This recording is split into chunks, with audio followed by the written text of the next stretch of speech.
Texas की jail system के अंदर एक बंदे ने सभी रूल्स तोड़ दिए और गार्ड्स जो पहले बहुत खतरनाक लगते थे उन्हें बच्चे जैसा बना दिया। एक चालाक और जीनियस आदमी जो जेल से एक बार नहीं, 2 बार नहीं बल्कि 4 बार भागा हो, वो भी लगातार, और वो भी 5 साल के कम टाइम में। हर एस्केप पिछले वाले से ज्यादा कॉम्प्लिकेटेड और ब्रिलियंट था, लेकिन जो लास्ट वाला था वो तो सारी हदें पार कर देता है और पूरी स्टोरी को एक नए लेवल पर लेकर चला जाता है। वो इतना एक्स्ट्रा ऑर्डिनरी था कि लोग सोचते होंगे ये किसी क्रेजी मूवी की स्क्रिप्ट है।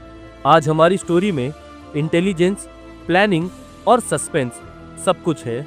हमारी स्टोरी शुरू होती है अर्ली 90s में एक आदमी से जिसका नाम था स्टीवन जे रसल। उस टाइम पे स्टीवन का कोई भी क्रिमिनल रिकॉर्ड नहीं था और वो एक कंपनी में अकाउंटेंट का काम करता था। वो एक पीसफुल लाइफ जी रहा था बिना किसी प्रॉब्लम के। लेकिन स्टीवन की लाइफ ने एक ड्रामेटिक टर्न तब लिया जब उसके मैनेजर ने उसे अनफेयरली फायर कर दिया। इस घटना से वो बहुत गुस्सा और डिसअपॉइंटेड हुआ, स्पेशली क्योंकि उसने अपना सारा टाइम और मेहनत अपने काम में लगाया था। इस घटना के बाद स्टीफन का लाइफ को देखने का नजरिया बिल्कुल बदल गया। वो एक कानून को मानने वाला शांत इंसान से एक ऐसे इंसान में बदल गया जो गुस्से और नफरत से भरा हुआ था। सिस्टम के प्रति उसके अंदर एक आग सी लग गई जो उसे ऐसे रास्ते पर ले गई जो उसकी डेस्टिनी को ही हमेशा के लिए बदल देती है। स्टीफन अपने इंटेलिजेंस और लोगों से डील करने और सोशल सिचुएशंस में बहुत माहिर था, तो उसने सोचा कि क्यों ना इस इंटेलिजेंस को गलत काम के लिए इस्तेमाल किया जाए। उसकी जर्नी शुरू होती है छोटी मोटी फ्रॉड ऑपरेशन से। इंश्योरेंस कंपनी को वो टारगेट करके ऐसे एक्सीडेंट दिखाता जिसके कारण उसे कुछ पैसे मिल जाते, जिसमें से कुछ बहुत डेंजरस भी होते थे। लेकिन 1992 में उसका एक फ्रॉड ऑपरेशन एक्सपोज हो गया और वो अथॉरिटीज द्वारा पकड़ा गया। अरेस्ट होने के बाद उसे स्कैम के लिए 4 महीने की जेल हुई। लेकिन स्टीफन का पूरा टाइम जेल में रहने का कोई इरादा नहीं था। उसने तुरंत एक एस्केप प्लान बनाना शुरू कर दिया और जेल में जाने के सिर्फ 1 महीने बाद ही उसने उसे एग्जीक्यूट भी कर दिया। इस 1 महीने में स्टीफन ने गार्ड्स और वर्कर्स को क्लोजली ऑब्जर्व किया, उनके रूटीन्स और मूवमेंट्स को स्टडी किया। उसने एक सिंपल मेथड ढूंढ निकाला गार्ड्स को धोखा देने के लिए और जेल से बाहर निकलने के लिए। स्टीफन ने नोटिस किया कि कुछ वर्कर्स कभी कभी जेल में आते हैं कुछ काम करने के लिए, और जब वो चले जाते हैं तो वो सीधा गार्ड्स के रूम में जाते हैं, ग्लास पे नॉक करते हैं और गार्ड्स डोर खोल देते हैं और वो इजीली बाहर चले जाते हैं। इन वर्कर्स में सबसे स्पेशल बात ये थी कि वो प्रिजन के यूनिफॉर्म्स की जगह घरेलू कपड़े पहनते थे और उनके पास हैंड हेड रेडियो भी होते थे। स्टीफन ने रियलाइज किया कि ये वर्कर्स परमानेंट प्रिजन एम्प्लॉयज नहीं हैं, बल्कि ऐसे लोग हैं जो कभी कभी आते हैं, अपना काम करते हैं और फिर चले जाते हैं। तो उसने किसी के साथ डील की जो उसके लिए घरेलू कपड़े और एक हैंड हेड रेडियो स्मगल करके ले आता है। इन चीज़ों से स्टीफन वर्कर्स में ब्लेंड हो जाता है और रेडियो पे बात करते करते जेल में कुछ ऐसे इंस्पेक्ट करने का नाटक करता है जिससे ऐसा लगे कि वो वर्कर हो। थोड़ी देर के बाद स्टीफन गार्ड्स के रूम में गया और ग्लास के पीछे से एक सिग्नल दिया जो उसके बाहर निकलने का इशारा था, और बस गार्ड्स ने प्रिजन का डोर खोल दिया और स्टीफन एक बार फिर फ्री हो गया। इस डेयरिंग एस्केप के बाद उसने एक नई आइडेंटिटी अपनाई और फ्लोरिडा स्टेट में 1992 से 1994 तक छुपा रहा। लेकिन किस्मत के अपने अलग ही प्लान्स थे। एक इंश्योरेंस कंपनी को पता चला कि स्टीफन्स ने पास्ट में उनके साथ फ्रॉड किया है और इन्वेस्टिगेटर्स ने स्टीफन को पकड़ लिया। और जब सबको पता चला कि स्टीफन एक बार ऑलरेडी जेल से भाग चुका है तो वो फिर से कोर्ट कचहरी के तूफान में फंस गया। उसे ह्यूस्टन टेक्सास वापस भेज दिया गया। अब वो एक ऐसी साइकिल में फंस चुका था जहां उसने सोचा कि अगर वो जेल से भागा तो शायद वो वापस पकड़ा जाए। इसीलिए उसने एक लाइफ चेंजिंग डिसीजन लिया और उसने सोचा कि इस बार मैं अपनी पूरी जेल की सजा को कंप्लीट करूंगा, और स्पेशली सजा 1 साल से कम थी, लेकिन सजा पूरी करने के बाद जब वो रिलीज हुआ तो उसने एक ग्रोसरी स्टोर में काम करना शुरू कर दिया। लेकिन ये चीज़ उसकी पैसों की प्यास को नहीं बुझा सकती थी। वो एक लग्जीरियस लाइफ चाहता था, इसीलिए उसने एक नए कोर्स को चूज किया। छोटे मोटे फ्रॉड से दूर हटकर उसने एक बड़ी स्कीम पे फोकस किया जो उसे बहुत कम समय में बहुत ज़्यादा अमीर बना सकती थी। थोड़ी देर बाद एक परफेक्ट अपॉर्चुनिटी उसे मिलने वाली थी। न्यूज़पेपर में एक एडवर्टाइजमेंट आया था जिसने उसका ध्यान अपनी तरफ खींच लिया। ये एक जॉब अपॉर्चुनिटी थी, एक फाइनेंशियल मैनेजर की, अमेरिका के सबसे अमीर हेल्थ इंश्योरेंस कंपनी में से एक में। लेकिन प्रॉब्लम ये थी कि उसके पास इस फील्ड में कोई भी काबिलियत या वर्क एक्सपीरियंस नहीं था। लेकिन इतनी छोटी चीज़ उसे रोक नहीं सकती थी। उसने पहला स्टेप ये लिया कि अपनी biography, work experience, degree, qualifications सब कुछ अपने रिज्यूम में से बदल दिया। वो ये जानता था कि ये एक बड़ी इंश्योरेंस कंपनी है, तो उसे काम करने के साथ कुछ ऐसे शब्द भी सीखने होंगे जो सुनने के बाद सबको यकीन हो जाए कि यह कोई बड़ा मैनेजर है। अपनी भाषा को बदलने के लिए उसने कुछ न्यूज़पेपर्स खरीदे, जैसे वॉल स्ट्रीट जर्नल और फाइनेंशियल मैनेजमेंट पे कुछ बुक्स भी पढ़ डाली। स्टीफन बहुत ही इंटेलिजेंट था और उसके पास काफ़ी ज़्यादा स्किल्स थी, स्पेशली फ्रॉड करने के लिए। वो कोई भी चीज़ को बहुत जल्दी सीख जाता था, जिससे ऐसा लगता था कि वो इस फील्ड का मास्टर हो। इसीलिए फाइनेंशियल फील्ड की लैंग्वेज और काम में वो माहिर हो गया। और जब वो इंटरव्यू देने गया तो सब कुछ बहुत ही स्मूथली हो गया। उसकी इम्प्रेसिव क्वालिफिकेशंस और बात करने के तरीके से इंटरव्यू लेने वाला शख्स खुश हो गया और वो ये समझ गया कि स्टीफन इस जॉब के लिए एक परफेक्ट इंसान है। इंटरव्यू के एंड में उसने स्टीफन्स की पास्ट कंपनीज का नाम और कुछ नंबर्स लिए जो स्टीफन के कोवर्कर्स का नंबर होना था। लेकिन स्टीफन इतना चालाक था कि उसने अपने कोवर्कर्स की जगह एक कॉल फॉरवर्डिंग सर्विस का नंबर दे दिया, जो कि आखिर में स्टीफन के ही फ़ोन से कनेक्ट होता था। और जब उस नंबर पर कॉल किया जाता तो स्टीफन खुद वो कॉल उठाता और आंसर करता। स्टीफन बहुत ही स्किलफुल तरीके से हर कॉल को जवाब देता और अपनी ही तारीफ करता कि स्टीफन एक बहुत ही अच्छा बंदा है और वो एक मैनेजर के रोल के लिए एक परफेक्ट इंसान है। स्टीफन हर कॉल पे अलग अलग आवाज़ में बात करता जिससे किसी को भी उस पर शक ना हो। और फाइनली स्टीफन को इस बड़ी कंपनी में जॉब मिल जाती है। जॉब पे लगने के बाद स्टीफन अपना असली काम शुरू करता है। क्योंकि वो इस कंपनी में मैनेजर के रोल पे था तो वो किसी को भी इंश्योरेंस आराम से दिला सकता था। तो वो बहुत सारे फेक एक्सीडेंट्स, ह्यूमन लाइबिलिटी और परमानेंट डिसेबिलिटी दिखाता है, जिससे कई सारे पैसे वो अपने अकाउंट में ही लेता है। क्योंकि एक्सीडेंट तो किसी का नहीं हुआ था, फिर भी वो नकली लोगों का नाम नॉमिनी में डालता है और सारे पैसे अपने अकाउंट में ले लेता है। लेकिन एक छोटी सी गलती के कारण स्टीफन पकड़ा जाता है। वो गलती ये करता है कि नॉमिनी में अलग अलग लोगों का नाम डालने की वजह से उन्हें उन लोगों को भी कुछ हिस्सा देना पड़ता है। इसीलिए एक बहुत ही बड़ी रकम में वो नॉमिनी में अपना खुद का नाम डाल देता है। और जब इंश्योरेंस कंपनी डिटेल वेरीफाई करती है तो मरने वाले के साथ स्टीफन का कोई रिश्ता नहीं था, ये पता चलता है। और नॉमिनी में नाम, अकाउंट नंबर सब कुछ स्टीफन का था, ये भी पता चल जाता है। स्टीफन पहले ही समझ जाता है कि वो पकड़े जाने वाला है, इसीलिए वो कंपनी छोड़ के वहाँ से भाग जाता है। और जब पुलिस स्टीफन का पास्ट को इन्वेस्टिगेट करती है तब पुलिस को और कंपनी के बाकी सीनियर अथॉरिटीज़ को पता चलता है कि स्टीफन्स पहले से ही जेल से एक बार भाग चुका है और साथ ही साथ अभी वो जेल से पेरोल पे बाहर आया हुआ है। और अपना बैंक अकाउंट बंद होने से पहले स्टीफन एटीएम से $45 मिलियन निकाल लेता है और देश को छोड़ के भागने की प्लानिंग करने लगता है।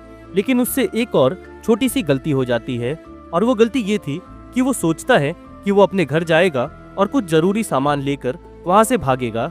लेकिन जब स्टीफन अपने घर पे पहुँचता है तो पुलिस उसके घर के बाहर पहले से ही उसका इंतज़ार कर रही थी। और वो अपने घर के दरवाजे पे जैसे ही पहुँचता है पुलिस उसे पकड़ लेती है। वो सरप्राइज हो जाता है और पुलिस उसे जेल में एक बार फिर बंद कर देती है। और इस बार तो पेरोल की अमाउंट भी बहुत बड़ी थी और वो अमाउंट थी $95 मिलियन। उसके लिए यह अमाउंट पाना इम्पॉसिबल सा था क्योंकि सारे अकाउंट्स पहले से ही फ्रीज हो गए थे। लेकिन स्टीफन ने अपनी किस्मत से हार नहीं मानी। उसका कोई इंटेंशन जेल में सड़ने का नहीं था। अरेस्ट होने के 2 महीने के ही बाद उसने अपना काम शुरू कर दिया। उसने एक डेयरिंग एस्केप प्लान बनाना शुरू कर दिया। पूरे स्ट्रॉन्ग नर्वस के साथ स्टीफन ने जेल में एक कॉल करने की मांग की और जब उसे कॉल करने दिया गया तो उसने हैरिस काउंटी रिकॉर्ड्स ऑफिस का नंबर डायल किया। ये वही काउंटी थी जहां वो बंद था। फोन उठाने वाली एक फीमेल एम्प्लॉय थी। बिना किसी हिचकिचाहट के और बिना किसी डाउट के उसने बोल्ड तरीके से खुद को जज चार्ल्स हेम बताया। ये वही जज थे जो उसके केस पे बैठे थे। एक मास्टर मैनिपुलेटर की तरह स्टीफन ने एक ऐसी कहानी बताई जिसमें एक शॉकिंग ट्विस्ट था। उसने बताया कि जेल के अंदर एक कैदी है जिसका नाम है स्टीफन रसेल और उन्होंने एक सीक्रेट अपील सेशन किया है जिसका रिजल्ट बहुत ही रिमार्केबल था। पेरोल बेल जो पहले $95 मिलियन की थी वो घटकर केवल $45,000 की हो गई थी। ऑफिस एम्प्लॉय को पहले तो बिलीव नहीं हुआ, लेकिन स्टीफन की बात में इतना कॉन्फिडेंस था कि वो डाउट करने लगी। उसके हर वर्ड में एक अजीब सा इम्पोर्टेंस था जिससे वो कंफ्यूज हो गई।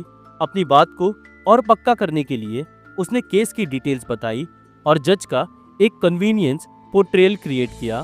फाइनली वो एम्प्लॉय मान गई और उसने स्टीफन की पेरोल बेल $95 मिलियन से घटाकर $45,000 कर दी। अब स्टीफन के पास बहुत ही कम टाइम था क्योंकि $45,000 जल्दी से अरेंज करने थे। वो जानता था कि कोई भी सस्पिशियस मूवमेंट अथॉरिटी का ध्यान खींच सकता है। इसीलिए प्लान फेल होने के डर से स्टीफन ने एक प्रिजनर फाइनेंसिंग कंपनी से कांटेक्ट करने का प्लान बनाया, लेकिन उनकी कंडीशंस उस पर अप्लाई नहीं होती थी। फिर भी उसने किसी तरीके से उनको मना लिया और वो उसकी बेल पे करने लगे। उसके बाद स्टीफन फिर से जेल से बाहर आ गया, लेकिन जेल से बाहर आने के केवल 5 दिनों के बाद ही जेल अथॉरिटीज को ये पता चल गया था कि स्टीफन फ्रॉड करके जेल से बाहर आया है। उन्होंने ये समझ लिया था कि स्टीफन ने प्रिजन से जो कॉल किया था वो खुद जज बन के बात की थी और खुद की ही पेरोल की रकम को कम करवाई थी। उसके बाद पुलिस और इन्वेस्टिगेटर्स की नज़र स्टीफन पे थी और उन्हें ये पता चला कि स्टीफन फ्लोरिडा में ही कहीं छुपा हुआ है। और उन्होंने जब सर्च को नैरो डाउन किया तो उन्हें रियलाइज़ किया कि वो वेस्ट पाम बीच के फ्लोरिडा के ही एक बीच फ्रंट होटल में है। वहाँ उन्होंने उसको पकड़ लिया और फिर से अरेस्ट कर लिया। उसके बाद ट्रायल में उसको 40 साल की सज़ा मिली। ये सज़ा उसे धोखाधड़ी और जेल से बार बार एस्केप करने के लिए मिली थी। एक्चुअली वो अपनी सज़ा को कम कर सकता था, लेकिन उसने अपना गिल्ट तुरंत ही एक्सेप्ट कर लिया और बिना किसी अपील के जजमेंटल को मान लिया। वकील भी स्टीफन के बर्ताव से शॉक हो गए थे क्योंकि इस सज़ा को पूरा करना बहुत मुश्किल था। लेकिन हाँ, स्टीफन कहाँ इस सज़ा को पूरा करने वाला था। ट्रायल से पहले ही वो जानता था कि वो फिर से भागेगा, चाहे कुछ भी हो जाए। लेकिन इस बार उसको हैरिस काउंटी जेल नहीं बल्कि एक maximum security prison in Texas में ट्रांसफ़र किया गया। प्रिजन अथॉरिटीज़ और ऑफिशियल्स को स्टीफन के चालाक और जीनियस दिमाग के बारे में पता था। उनको उस पर नज़र रखनी थी, लेकिन प्रिजन की सिक्योरिटी इतनी टाइट थी कि उनको लगा कि सब कुछ कंट्रोल में है और वो कभी इस जेल से नहीं भाग सकता। दूसरी तरफ स्टीफन सब कुछ ऑब्जर्व कर रहा था और अपने नए प्लान को बना रहा था। उसके दिमाग में नए आइडियाज़ तब आए जब उसने प्रिजन में एक मेडिकल विंग देखा। वहाँ के डॉक्टर्स और नर्सेस ग्रीन और ब्लू स्क्रब्स पहने हुए थे जो प्रिजन गार्ड से बिल्कुल अलग थे। सिर्फ कलर के अलावा स्टीफन सोचने लगा कि वो अपने कपड़ों को सेम शेड और ग्रीन में कैसे कन्वर्ट करे। जब ये डिफ़िकल्टी टास्क कंप्लीट हो गया तो उसने अपना प्लान एग्जीक्यूट करने का सोचा। फ्राइडे का दिन था, 13 दिसंबर 1996 की सुबह। उसने पहले से ही एक डॉक्टर का ग्रीन यूनिफॉर्म चुराकर अपने प्रिजन सेल में रखा हुआ था। सुबह के 4 बजे वो उस यूनिफॉर्म को पहन लेता है और उसके ऊपर अपने प्रिजन के यूनिफॉर्म को पहन लेता है। सबसे पहले वो ब्रेकफास्ट करता है, फिर उसके बाद अपनी शेड्यूल जगह पर जाकर वो अपने प्रिजन यूनिफॉर्म को निकाल कर डिस्कार्ड कर देता है। अब वो सिर्फ ग्रीन क्लोथ्स में था जो मेडिकल प्रोफेशन जैसे लग रहे थे क्योंकि ये उसने डॉक्टर से ही चुराए थे। अपने पहले एस्केप की तरह वो कॉन्फिडेंटली गार्ड्स एरिया की तरफ गया। स्टीफन ने इस एरिया को काफी टाइम से ऑब्जर्व किया था और नोटिस किया था कि एक फीमेल गार्ड हर रोज सुबह फोन पे बात करती रहती है बिना आसपास ध्यान दिए। पूरे कॉन्फिडेंस के साथ वो ग्लास के पीछे से उस गार्ड के पास गया और उसको बटन प्रेस करने के लिए मना लिया और प्रिजन का डोर खुल गया और स्टीफन एक बार फिर फ्री हो गया। लेकिन वो जानता था कि उसको जल्दी से वहां से भागना होगा। उसने सोचा कि वो किसी से लिफ्ट मांग ले ताकि वो एरिया से दूर जा सके। उसने रोड पे एक घर का डोर नॉक किया और होम ओनर से मिला। उसने बताया कि वो प्रिजन में डॉक्टर है और उसने बताया कि उसने ज़्यादा अल्कोहल पी ली है और उसकी कार क्रैश हो गई है और वो नहीं चाहता कि प्रिजन अथॉरिटीज़ को ये बात पता चले। इस पूरी कहानी को सुनने के बाद घर के ओनर को स्टीफन की बात सच लगी और उसने उसे लिफ्ट दे दिया और स्टीफन को नियर बाई टाउन में छोड़ दिया, जहां उसने एक टैक्सी ली। उसने टैक्सी ड्राइवर को बताया कि वो ह्यूस्टन के टेक्सास मेडिकल सेंटर में सर्जन है और उसको एक इमरजेंसी कॉल आया है और उसको वहां जल्दी जाना है। मेडिकल सेंटर पहुंचने के बाद स्टीफन ने टैक्सी ड्राइवर से कहा कि वो अपने हॉस्पिटल के लॉकर से पैसे लाकर देगा, लेकिन वो गया और कभी नहीं आया। इस तरीके से स्टीफन ने अपना तीसरा एस्केप सक्सेसफुली कंप्लीट किया। एक बार फिर अथॉरिटीज हैरान हो गई, लेकिन इस बार उन्होंने उसके पीछे एक स्पेशल एजेंट को भेज दिया। इस एजेंट का नाम था theory caps. Theory special operation unit का लीडर था। स्टीफन का हाई सिक्योरिटी फैसिलिटी से तीसरी बार भागना उनके लिए इंसल्ट था। थेरी ने डिसाइड किया कि वो अपनी ऑर्गेनाइजेशन की रेपुटेशन को खराब नहीं करेगा और स्टीफन को पकड़ के वापस ले आएगा। वो जानता था कि स्टीफन एक बहुत ही शातिर और फ्रॉड इंसान है, इसीलिए उसने उसे पकड़ने के लिए आसान कदम नहीं उठाए। थेरी ने एक स्पेशल टास्क फोर्स बनाई जो सिर्फ स्टीफन के लिए थी। दूसरी तरफ स्टीफन बायलॉक सिटी में छुपा हुआ था। वहाँ उसको गैम्बलिंग और पैसे कमाने का भी मौका मिला था। थेरी और उसकी टीम उसको ट्रैक करने में लगी हुई थी और उनको एक ऐसे इंसान के बारे में पता चला जो रिसेंट डेज में स्टीफन के कांटेक्ट में आया था। फाइनली उनको पता चला कि वो बायलॉक सिटी में छुपा हुआ है। थेरी ने तुरंत बायलॉक सिटी के पुलिस गार्ड्स को स्टीफन की पिक्चर भेज दी और वो लोग स्टीफन को वहां पे ढूंढने लगे और स्टीफन उन्हें बहुत ही आसानी से रोड पे चलता हुआ मिल गया। इमेजिन करो, इतना बड़ा शहर जहाँ इतने सारे लोग थे, फिर भी स्टीफन इतने अचानक से एक पुलिस वाले को मिल गया। उस पुलिस वाले के हाथ में स्टीफन की पिक्चर थी, जिस पिक्चर से उसने स्टीफन का चेहरा मैच किया और उसे फौरन ही अरेस्ट कर लिया। तीसरी बार वो पकड़ा गया था। उसे Texas department of criminal justice में भेजा गया अपनी सजा काटने के लिए। इस बार उसकी सजा 5 साल और बढ़ा दी गई थी, टोटल 50 साल, वो भी बिना किसी पेरोल के। बेशक स्टीफन अपनी पूरी सजा को नहीं काटने वाला था। स्टीफन जानता था कि वो यहाँ पे नहीं रुकेगा। इस बार सर्विलांस बहुत ही टाइट था, ऑलमोस्ट इम्पॉसिबल था भागना। लेकिन इस बार स्टीफन ने एक क्रेजी एस्केप प्लान किया। इस प्लान में ट्रस्ट और मेहनत दोनों की जरूरत थी। उसने ये प्लान पेरोल की कंडीशंस को रिसर्च करने के बाद बनाया था। उसने एक लूप होल ढूंढ लिया था। ये एक स्पेशल सिस्टम था जो बीमार लोगों को मिलता था, लेकिन उनकी बीमारी बहुत बड़ी होनी चाहिए। इसीलिए उसने डिसाइड किया कि वो उनको धोखा देगा और बिलीव करवाएगा कि उसको एड्स है। ऑफ कोर्स ये बहुत ही डिफिकल्ट टास्क था, क्योंकि इस टास्क को पूरा करने के लिए उसे खुद को कई महीनों तक भूखा रखना पड़ा। फिर उसके बाद वॉमिटिंग फोर्स करनी पड़ी। उसके बाद सिम्टम फेक्स दिखाने पड़े। उसने मेडिकल रिकॉर्ड्स भी फेक करवाए। साथ ही साथ उसने एक मेडिकल स्टाफ मेंबर के साथ भी डील किया और उससे कहा कि वो उसे बहुत सारे पैसे देगा। उसका काम सिर्फ ये है कि उसे स्टीफन के मेडिकल रिकॉर्ड्स को फेक दिखाना होगा, जिससे लगे कि उसको एड्स है। अब एड्स के सिम्टम्स उसमें दिख रहे थे और मेडिकल रिकॉर्ड्स में भी डिसीज शो हो रही थी। वो 8 महीने तक बीमार होने की एक्टिंग कर रहा था और डॉक्टर को कन्विंस कर रहा था कि उसकी हालत बहुत ज़्यादा खराब है। स्टीफन का मकसद सिर्फ इतना था कि डॉक्टर को ऐसा लगे कि स्टीफन बहुत ही जल्द मरने वाला है, ताकि वो उसको पेरोल दे दे और किसी एक्सटर्नल केयर फैसिलिटी में ट्रांसफ़र कर दे।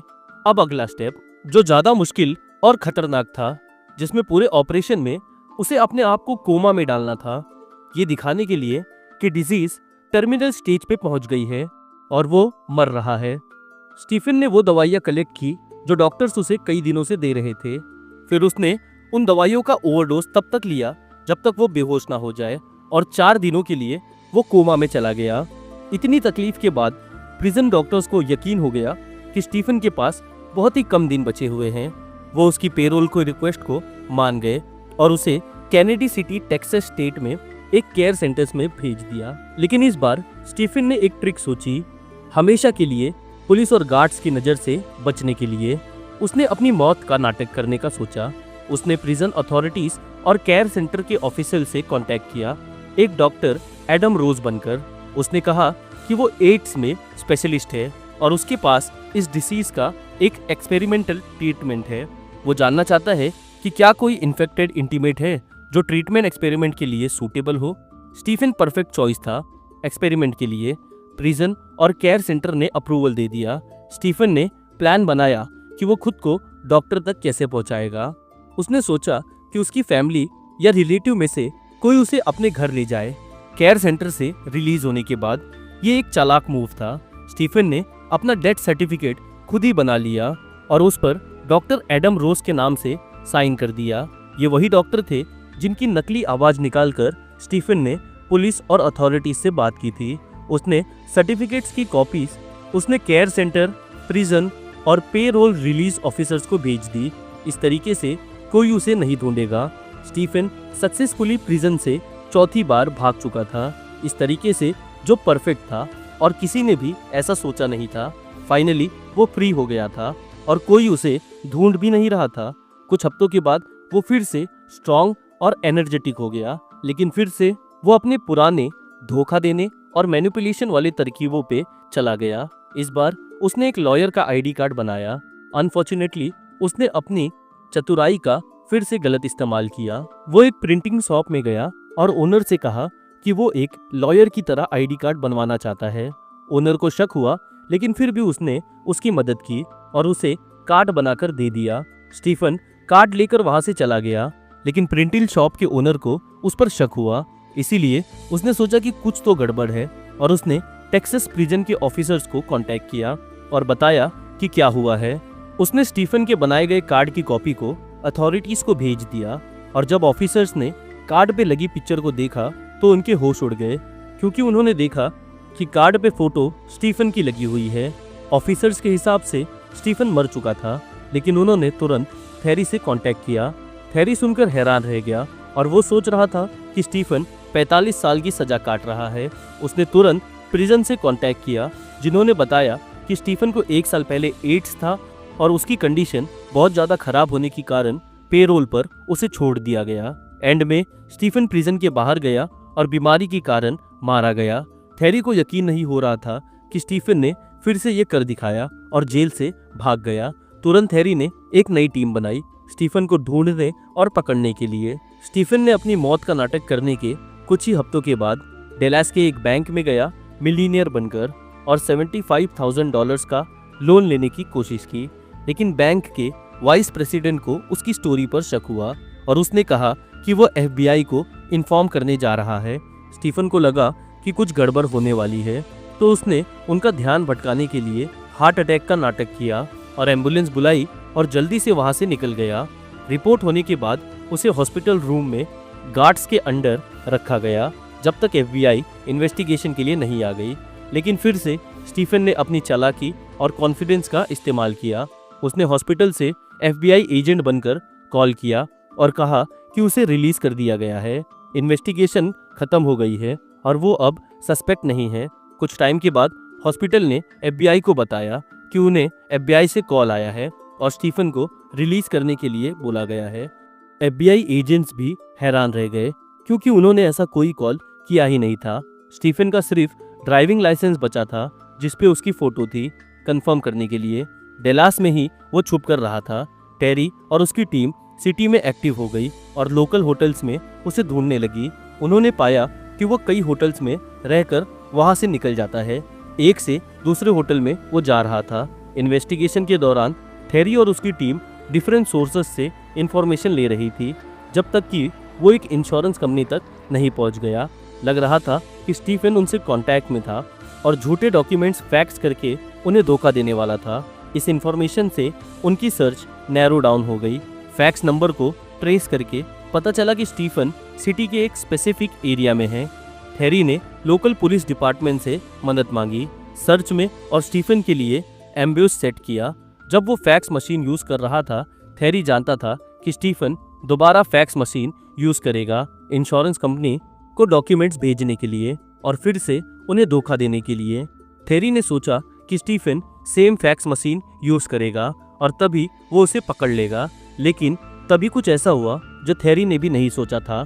2 डिटेक्टिव्स ने सडनली स्टीफन को स्ट्रीट में चलते हुए पकड़ लिया। स्टीफन फिर से कस्टडी में था, चौथी बार, और जितनी एम्बेरसमेंट उसने टेक्सास अथॉरिटीज को दी थी, उन्होंने सोचा कि उसका एग्जाम्पल बनाना चाहिए और उसे सख्त सजा देनी चाहिए। पहले उसे 144 ईयर्स की सजा मिली, वो भी बिना किसी पेरोल के चांस के।